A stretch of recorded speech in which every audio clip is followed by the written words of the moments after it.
Hey kid, wanna bend some conduit? You sure? All the cool kids are doing it. Alright, let's do this.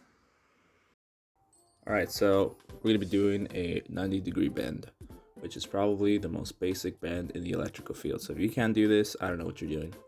So all you're gonna need is a conduit bender, a piece of conduit, and preferably a living, breathing person, which is you.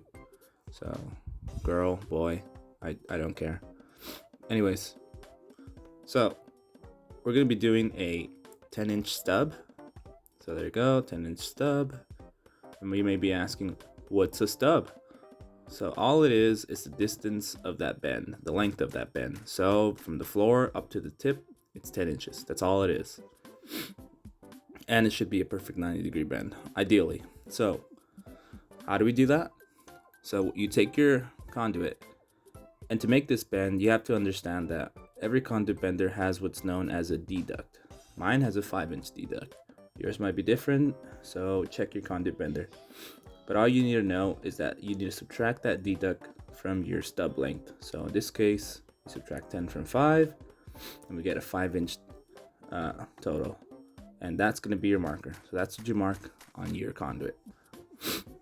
And then once you got that marked up, you go right ahead and bend. It's that easy. It really doesn't take that much. So, oh, remember to bend on the arrow, which I'll show you in a bit. Right, so anytime you're bending pipe, you always want to remove burrs, because when you run that wire, you don't want it to get cut. So I got a pretty nice deburring tool that goes on top of your power tool of choice. So once you got that done, there's the deduct that I mentioned. So I always check yours. Mine has a 5-inch. So I'll go ahead and I measure the 5 inches and make a mark. Remember, this is from that little calculation we made. You just subtract your deduct. So I have that made. Then I go ahead and bend at the arrow. So there's the arrow on my bender.